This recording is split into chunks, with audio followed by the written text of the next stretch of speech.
Assalamualaikum warahmatullahi wabarakatuh. Halo semua, kembali lagi dengan saya Indah Nuraziza, mahasiswi dari Universitas Islam 45 Bekasi, Fakultas Agama Islam jurusan Tarbiyah. Pada video kali ini, saya akan membahas tentang mata kuliah pembelajaran agama Islam di sekolah. Langsung saja kita bahas bersama ya. Pembelajaran dalam agama Islam membahas tentang konsep, filosofi, teori-teori, pendekatan, strategi, metode, dan evaluasi dari pembelajaran. Pembelajaran dapat disebut sebagai metodologi atau alat dalam belajar, yaitu ilmu dengan cakupan yang luas. Maksudnya, seperti pendidik, kita kan harus dapat menyampaikan materi dengan baik. Nah, bagaimana cara menyampaikannya ini yang disebut dengan pembelajaran. Pembelajaran dari zaman ke zaman selalu berubah mengikuti keadaan. Seperti contohnya zaman dahulu ada metode ceramah, sampai sekarang ada metode baru yaitu metode active learning. Sekarang ini sudah banyak metode dan strategi dalam pembelajaran, sehingga pendidik pun bingung. Maka, biasanya para pendidik sekarang ini mengkontekstualisasikan metode atau strategi yang akan dipakai dalam pembelajaran, yaitu menggabungkan metode atau strategi zaman dahulu dengan zaman sekarang, asal harus disesuaikan kepada peserta didik agar lebih menarik. Langsung saja, yaitu belajar menurut salah satu ahli, yaitu Harold Spears, yang sudah tercantum ya di PPT. Jadi menurut saya belajar itu adalah proses yang terjadi pada semua orang yang berlangsung seumur hidup, yang ditandai dengan adanya perubahan tingkah laku, yaitu akibat adanya interaksi dengan lingkungan yang menyangkut kognitif, psikomotorik, dan afektif. Kemudian pembelajaran dapat disebut juga dengan rancangan kegiatan pembelajaran. Pembelajaran menurut Gagne, yaitu sudah ada di PPT juga.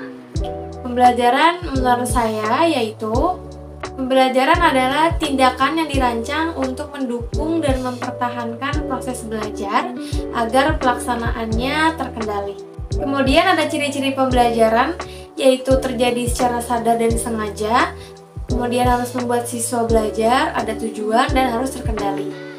Kemudian ada prinsip-prinsip pembelajaran menurut Gagne, yaitu harus menarik perhatian minat siswa, menyampaikan tujuan, konsep, materi pembelajaran agar siswa dapat menguasai materi, dan seterusnya.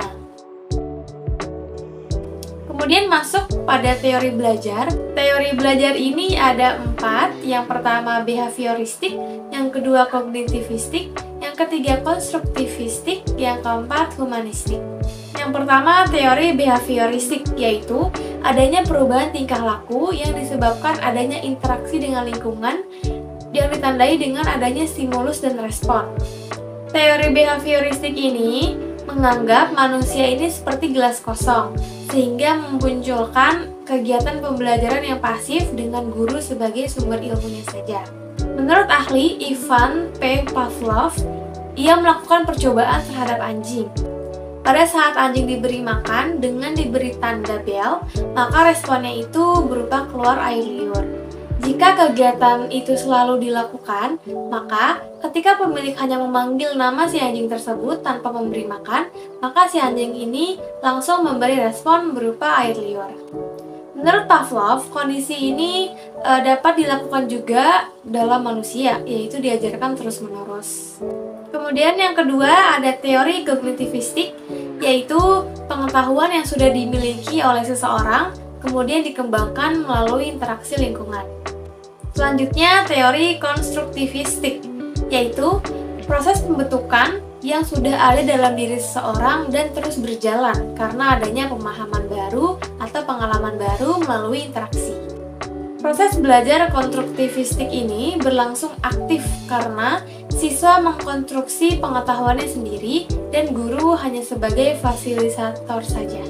Terakhir yaitu ada teori humanistik, yaitu perubahan yang terjadi secara aktif, mampu mengembangkan potensi yang bertujuan untuk memanusiakan manusia. menurut Bloom dan Cartwright, yaitu yang harus dikuasai dalam humanistik ini adanya kognitif, afektif, dan psikomotorik.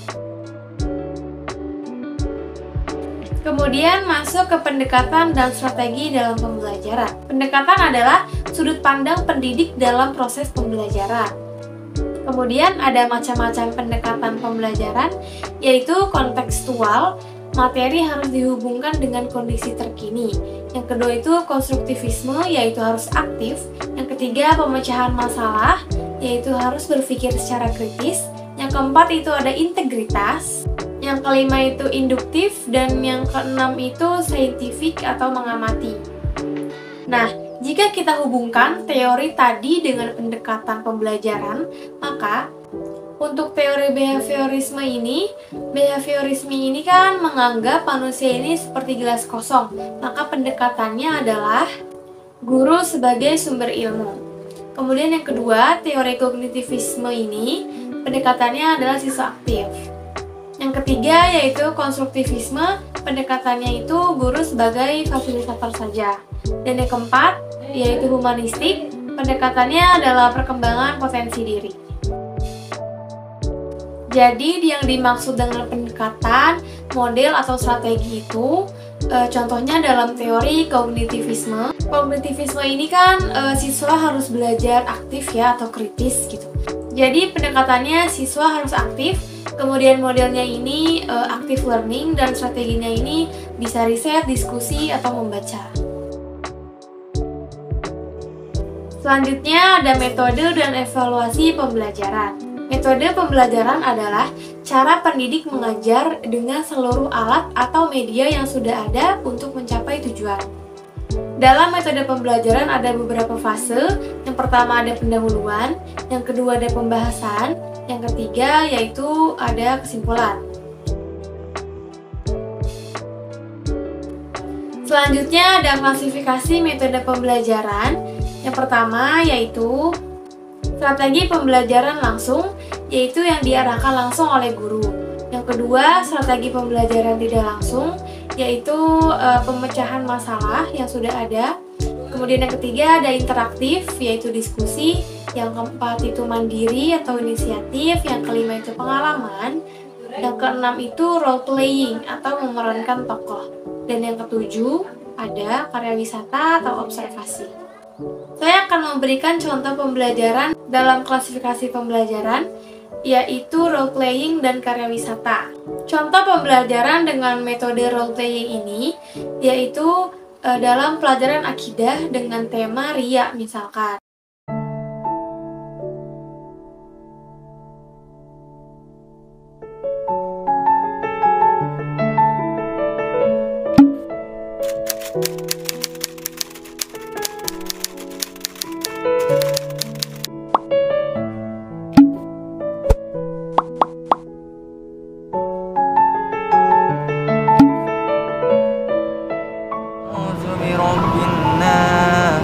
Malikin nas, ilahin nas, min syahril waswasil khannas, allazi yuwaswisu fi sudurin nas, minal jinnati wan nas. Sadaqallahul azim.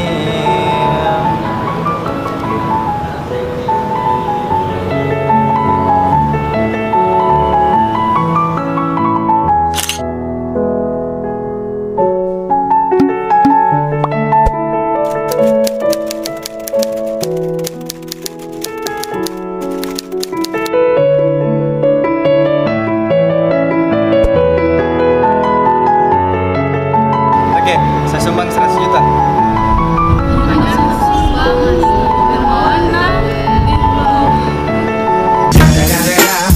It's the motherfucking Eagle Double G. Snoop Dogg.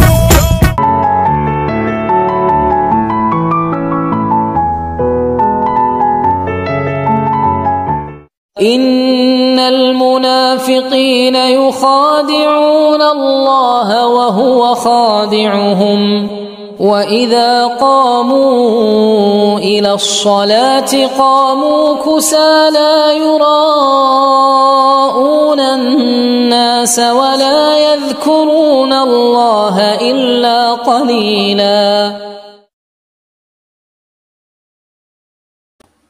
Kemudian yang kedua, metode pembelajaran karya wisata. Metode ini memanfaatkan lingkungan atau tempat yang sesuai dengan materi pembelajaran. Jadi peserta didik dapat lebih mudah memahami karena mereka observasi secara langsung. Pelajaran hari ini kita buat kelas ya. Ya Bu. Setuju kan semuanya ya? Setuju.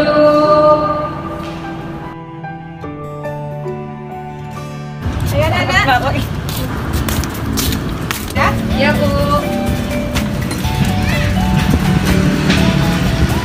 Coba kalian amati di sekitar ada tumbuhan apa saja? Ada pohon mangga, ada tumbuhan. Banyak ya tumbuhan di sini ya? Banyak Bu, tidak tahu namanya. Bella, kita amati pohon mangga saja ya? Ya Bu. Apa saja bagian-bagian dari pohon mangga? Ada batang Bu. Batang, terus ada daun ya. Terus ada juga akar, akarnya di dalam tanah ya. Iya Bu. Apa fungsi dari akar? Akar untuk menyerap air Bu. Pintar saja ya. Jadi fungsi akar itu ya untuk menyerap air, memperkokoh tumbuhan, serta menjadi alat pernapasan ya. Apa fungsi dari batang? Batang untuk apa ya Bu?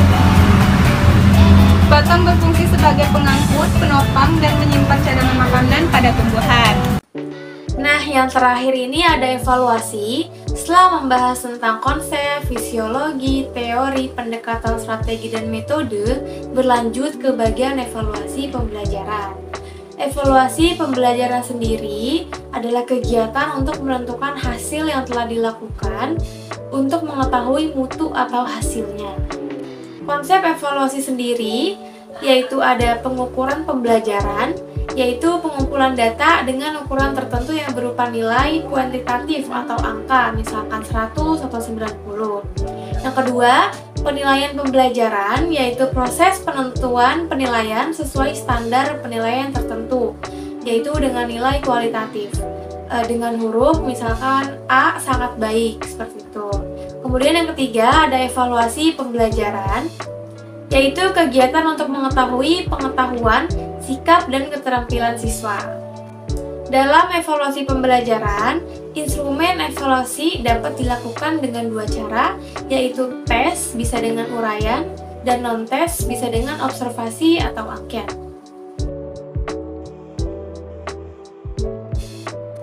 Kemudian ada jenis-jenis evaluasi berdasarkan beberapa bagian.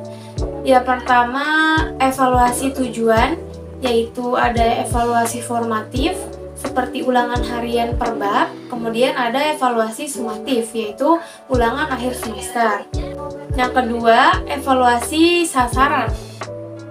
Ada evaluasi input, yaitu sumber daya atau strategi. Kemudian evaluasi proses, faktor pendukung dan hambatan, dan seterusnya. Dari penjelasan yang sudah saya jelaskan, dapat saya simpulkan bahwa dalam proses pembelajaran, hal yang harus diperhatikan yaitu adanya pendekatan terhadap siswa. Yang kedua, strategi pembelajarannya seperti apa. Yang ketiga, metode apa yang akan diterapkan. Dan yang terakhir ini adalah evaluasi, agar guru mengetahui sejauh mana siswa memahami materi yang telah disampaikan. Dalam belajar ada beberapa teori yang sudah dijelaskan tadi, yaitu ada behavioristik, kognitivistik, konstruktivistik, dan humanistik. Kemudian pendekatan, model, atau strategi yang ada semuanya sangat bagus dan sama-sama memiliki kekurangan dan kelebihan. Namun yang perlu diketahui bahwa peserta didik tidak dapat disamaratakan. Maka pendidik harus dapat menyesuaikan metode, pendekatan, atau strategi apa yang cocok untuk peserta didik agar semua peserta didik dapat memahami apa yang telah disampaikan oleh pendidik. Cukup sekian yang dapat saya sampaikan, kurang lebihnya mohon maaf. Wassalamualaikum warahmatullahi wabarakatuh.